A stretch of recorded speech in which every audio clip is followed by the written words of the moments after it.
If you've been in a relationship with a narcissist, you have undoubtedly been love bombed. And it may have felt like a whirlwind romance, it may have felt like a soulmate experience or a twin flame. But with all love bombing, there are some red flags to be seen here. Sometimes they're more subtle than others, so if you miss them, don't feel bad. But this time around, we're going to talk about 3 reasons why we do fall for this love bombing and how to build up an immunity. So stay tuned. Welcome to the Common Ego community. My name is Christina, and on this channel we talk about narcissistic abuse, its connection with spirituality, and we attempt to answer the question, where do we go from here? So if that all sounds good to you, be sure you're subscribed and hit that notification bell so you don't miss a thing. Today we're talking about love bombing, and this is the most dangerous of the 3 phases of narcissistic abuse. So we know there is the love bombing phase, it's also called idealization, and then there's the devaluation stage where the narcissist starts to devalue you. This is where the abuse begins. And then there is the discard, where they decide they're done with you and they're moving on to the next. Sometimes there's also hoovering, where they come back around and bring you back into that cycle again. So love bombing, it really is the most dangerous of all the phases, and it's the one that's least likely to identify as problematic, because it all sounds very nice, doesn't it? Somebody comes along and they sweep you off your feet and they're just madly in love with you. They want to spend all their time with you. It sounds like a fairy tale romance, and it feels like a fairy tale romance. They may even be mimicking the things that you like to get a little bit closer to you, to make you feel like you really are just meant to be together. The love bombing phase goes hard and fast, and usually what will happen is that things will move faster than they really should, and that in itself is a red flag. So a narcissist may be very quick to say I love you, and people like to point out in the videos that they're not the only ones who do this, and that is very true. They are not the only ones who do this. But if anyone is saying I love you before they know you, it is not a good sign that this is going to be a healthy relationship. So another red flag is that things move very quickly. There might be a proposal that comes quickly before you really even have gotten to know each other. You might be meeting the parents, very, very early on in the relationship.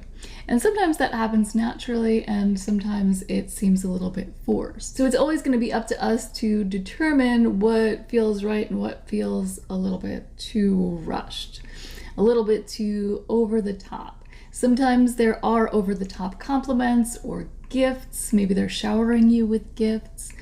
These are all red flags. If somebody's trying too hard to get close to you before they really know you, that is love bombing. So again, that in itself there's all kinds of red flags all over it.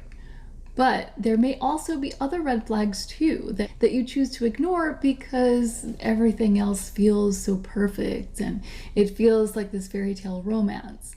So you choose to ignore other things that are going on, things that maybe you would never accept in any other relationship. You kind of let it slide. All right, well, let's see where this is going. So our video today is exploring, why do we do this? Why do we overlook those red flags of love bombing?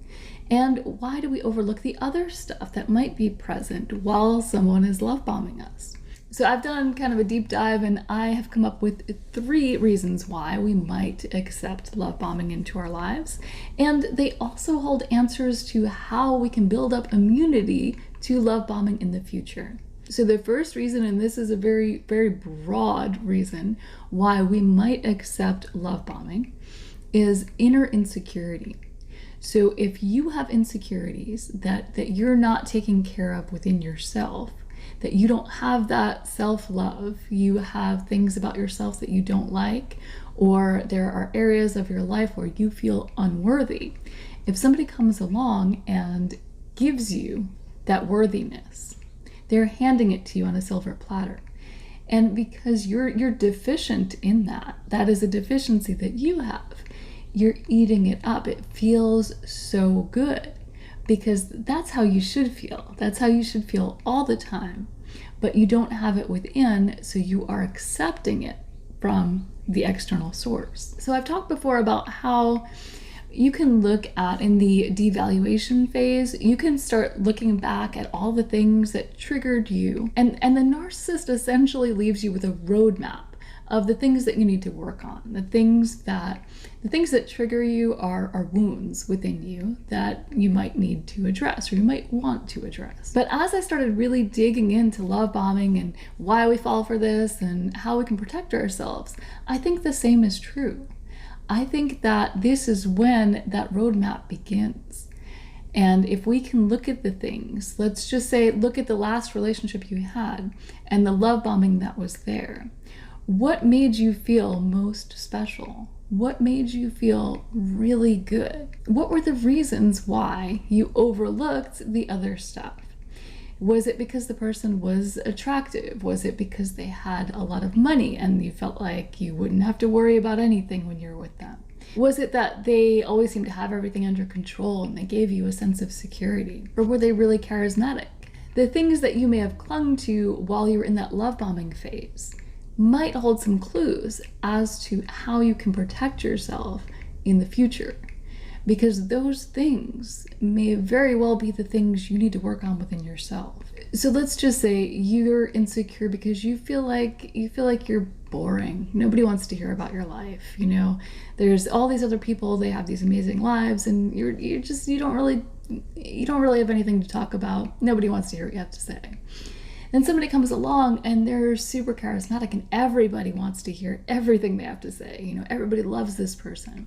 And this person finds you interesting.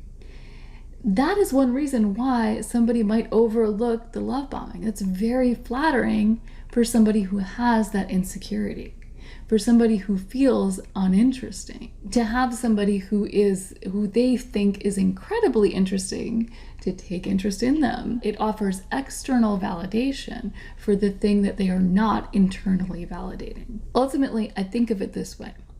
Love bombing in itself, we can look at all the reasons why it might work, but it's not gonna work for everybody. You may have had people try to love bomb you, but you're not interested in them.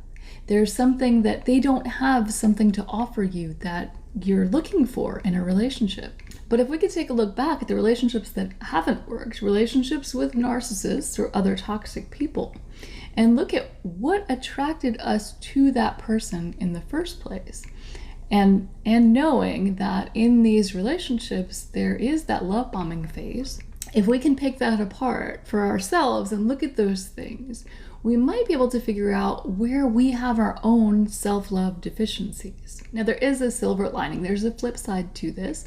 A narcissist is very likely to mirror the best parts of you when they're in the love bombing phase. So you are also seeing the best parts of you, but you're seeing them in someone else.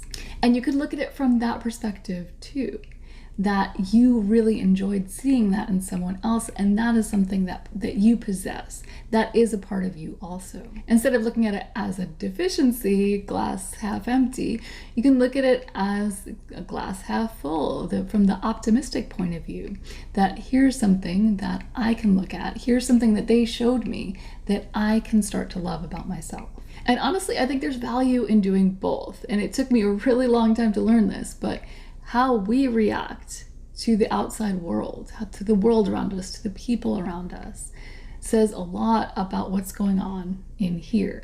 So the second reason you might accept love bombing, might overlook those red flags, is it could be situational.